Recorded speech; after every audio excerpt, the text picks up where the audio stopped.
La présentation est noire, comme vous le voyez. Ça me permet de commencer à vous dire que aujourd'hui, je suis habillé étonnamment pour moi. Je suis dans un costume d'étudiant, en fait. Pourquoi ai-je mis une chemise blanche? Pour répondre à des codes. Pourquoi j'ai préparé cette réunion? Pourquoi j'ai programmé cette réunion? C'est pour pouvoir être à l'aise avec mes valeurs, à l'aise avec la présentation, à l'aise avec ce que je vais dire. Donc je pense qu'on a tous, à des moments dans notre vie, besoin de codes, que ces codes peuvent nous nuire parfois, parce que si je vous dis que ma ceinture est trop serrée, vous allez rire, mais c'est pas vrai, en fait. Et donc on a ces codes qui nous obligent à faire des choses, et quand on va se faire opérer, le patient, il a ses codes à lui, et ces codes à lui font que se faire opérer ou se faire rééduquer, ces codes à lui font que il a une interprétation de la vie qui n'est pas forcément celle du praticien, pour qui les choses sont beaucoup plus simples. Alors voilà, je vais vous parler d'hypnose médicale et de conditionnement du patient à la chirurgie. Le but du développement de l'hypnose médicale, tel que je le fais, c'est de faire de l'intervention du patient le premier jour de sa nouvelle vie. C'est-à-dire que ce qui m'intéresse, c'est de gommer chez lui ce qui l'a empêché de se faire opérer plus tôt. Alors, qu'exprime le patient? Alors, c'est assez simple, c'est la théorie de l'iceberg. Notre cerveau, il est un peu constitué comme ça, symboliquement. Dans la partie supérieure, là-haut, le patient va arriver en nous disant « Ouais, je me suis brisé le genou, vous comprenez, c'est embêtant, parce que j'avais pour objectif de faire le marathon du Médoc, et puis, je sais pas, avec le genou comme ça, avec mon syndrome de l'essuie-glace, si je peux le faire. Et puis, vous comprenez, en plus, dans ma vie professionnelle, ça nuit, parce que je porte des poids, est-ce que je peux porter des poids? Et que, du coup, je suis super inquiet. » C'est ça qu'il va nous dire à la consultation. Ça, c'est la partie qui est la partie consciente, en fait, qui l'exprime. C'est celle que tout le monde va voir, entendre. Mais le sujet, en fait, il est beaucoup plus complexe que ça, parce qu'il y a une partie immergée, auquel le patient n'a pas forcément accès directement, puisqu'il travaille sur un mode d'hypnose consciente, où, du coup, il ne se rend pas compte de ce qu'il y a derrière. Ce qu'il y a derrière, c'est ses valeurs. C'est que si je fais le marathon, c'est que je suis un mec courageux qui veut prouver à ma famille que je suis capable de le faire. Et si je ne peux pas le faire, je ne suis pas bien. Et puis, de toute manière, dans ma famille... Mon grand-père, quand il a commencé à avoir mal à la jambe, il a fini par se faire amputer 3 mois après. Ah, c'est embêtant. Et puis mes croyances, c'est que de toute manière, si je ne fais pas le marathon, je suis une quiche, parce qu'avec mes copains, je leur ai promis de le faire. Bon, c'est embêtant.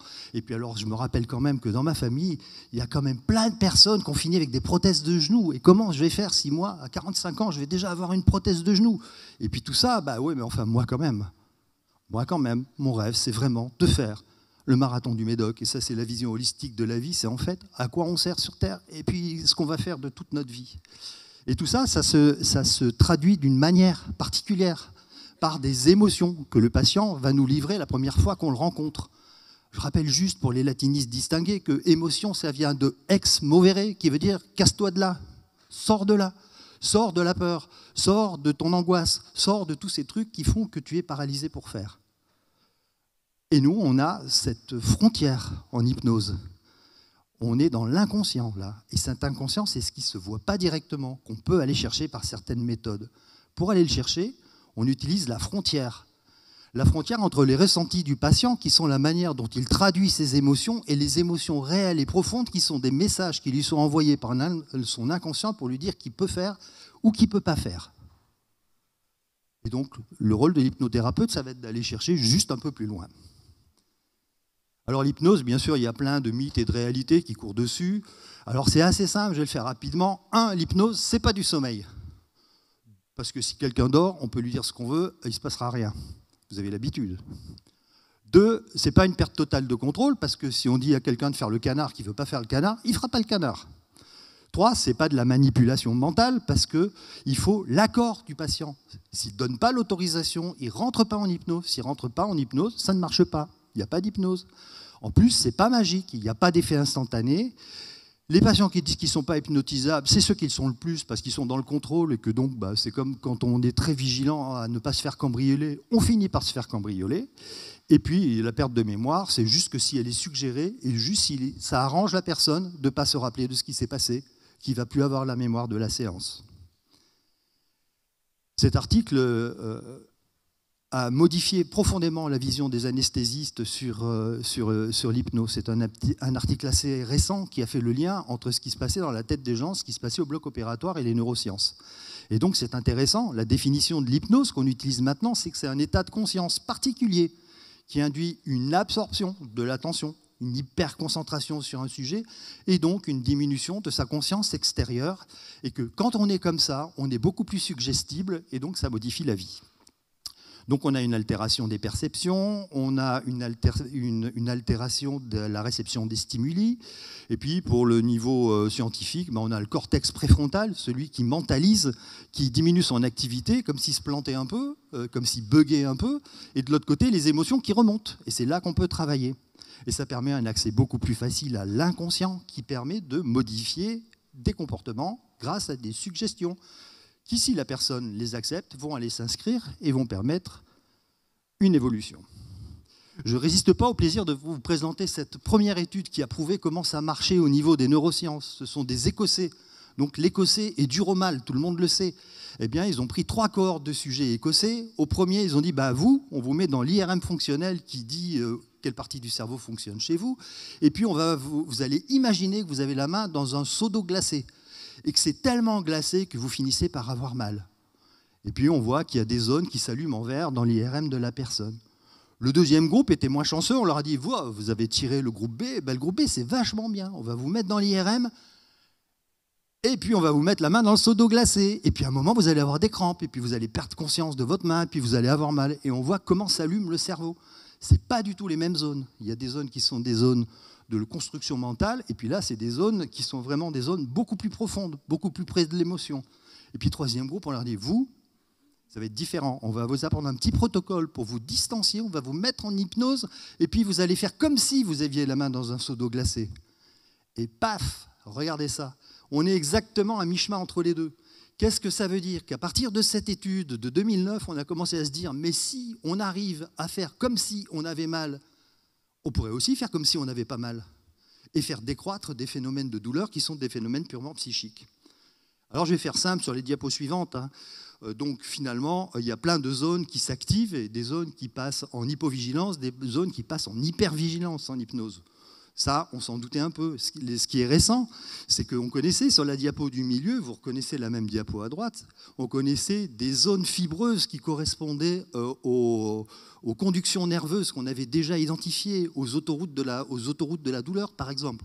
Mais maintenant, on voit sur la diapo, toute de l'autre côté, toute colorée, toute chevelue, là, que fonctionnellement, mais c'est incroyable les connexions qu'il y a. Elles ne sont pas matérialisées par des fibres, mais c'est quand même des réseaux axonaux qui fonctionnent quand on a mal. Alors qu'est-ce que le conditionnement? Le conditionnement, c'est très simple. C'est un traitement physique ou psychologique qu'on applique à un individu pour le préparer à effectuer ou subir une action.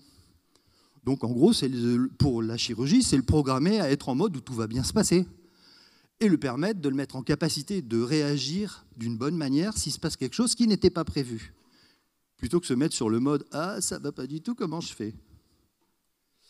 Et donc, comment on fait pour se reprogrammer? Là, c'est assez simple, en fait. On a 3 phases de programmation. Il y a la gestion pendant. Pour nous, anesthésie, ça consiste à endormir. Au chirurgien, ça consiste à opérer. Et puis, à toute l'équipe autour, ça consiste à réhabiliter pour que le patient sorte. Et puis, il y a la deuxième phase, qui est la gestion du post-opératoire, qui n'est pas toujours simple. Et tout ça, ça s'appuie sur une gestion du poids du passé, en fait. Parce que les émotions, elles viennent du passé. C'est ce qu'on a vécu avant qui nous fait interpréter. Donc, pour ce qui est de la gestion du présent, on va être confronté à 3 choses particulières, de l'anxiété, de la phobie et des douleurs. Et pour ça, on va avoir des techniques spécifiques qui sont l'écoute active, une manière spéciale d'écouter la personne, la communication positive, gommer de son langage et de notre langage tout ce qui est négatif et tous les mots qui sont suggestifs, qui pourraient le faire rentrer dans un état de transe négative, et puis des techniques d'hypnose qui permettent de le sortir de l'endroit où il est quand il est à un endroit où il n'est pas bien. Pour ce qui est de la gestion de l'après, les patients, ils se disent quoi? Ils se disent « Ouais, mais je vais être au repos. Moi, j'ai jamais été au repos 3 semaines. Comment je vais faire? Et puis, je vais avoir les enfants sur le poil. D'habitude, c'est pas moi qui m'en occupe. Et puis, qu'est-ce qu'ils vont faire à mon boulot? Ils vont me piquer ma place. » Il y a le changement d'activité, s'il ne peut plus faire son sport, la charge mentale, enfin, tous ces sujets qui font qu'on va avoir peut-être besoin d'aider le patient qui, du coup, ne veut pas se faire opérer parce qu'il a peur de l'après, à se programmer différemment. Et on va lui apprendre des techniques d'auto-hypnose où il peut s'extraire de la peur, où il peut s'extraire de ses craintes. Et puis on va lui apprendre des techniques de régulation de son nerf vague pour qu'il puisse rentrer dans un système beaucoup plus cohérent pour lui, beaucoup plus écologique, où il se trouve mieux. Et puis surtout, le poids du passé, on se trouve devant les accidents de la vie dont on a déjà parlé, les mauvaises expériences médicales, les traumatismes psychiques. Si quelqu'un a été battu, on va avoir du mal à lui poser une perfusion parce qu'il a une idée du danger, de la douleur particulière. Et puis les attitudes toxiques de l'entourage, vous avez tous vu, ah oui, mais alors la prothèse de genou, ça fait super mal parce que ma voisine, elle m'a dit que. Ben voilà, c'est le sujet. Il va falloir nettoyer ça. Et pour nettoyer ça, on peut utiliser de l'hypnose curative.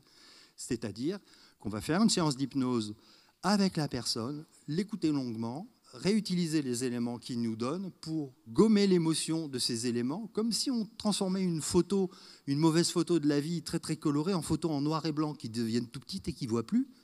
Et du coup, il pourrait être facilement opéré parce que les craintes et les émotions du passé seraient gommées. Et tout ça, ça conduit à un truc assez exceptionnel que j'adore faire, c'est la futurisation d'objectifs. C'est ce que font les sportifs. C'est ce que font certains numéro 10 quand ils se blessent du genou et puis qu'ils font un match super la veille de la présentation parce qu'ils se sont programmés à aller à la Coupe du Monde et que ça les a sortis de leur crainte et ça leur a permis de progresser. Alors cette futurisation d'objectifs, elle repose sur deux choses. La première chose, c'est se voir déjà guéri, c'est-à-dire gommer toutes les petites étapes qu'il va y avoir avant, et donc faire de l'intervention le premier jour de sa nouvelle vie. Il faut vraiment que les patients, ils viennent pas pour se faire opérer, mais ils viennent pour l'après. Et ça se programme. Et donc il y a plein d'endroits où l'hypnose a été validée, alors je vous les mets en vrac comme ça, vous pouvez les lire. Tout ça, ça correspond à des choses où il y a eu des études qui prouvent que ça fonctionne. Donc il y a plein de sujets où on peut améliorer le périopératoire du patient. Voilà, je pense que j'ai parlé assez longtemps et je suis là pour vos questions maintenant. Je vous remercie de votre attention.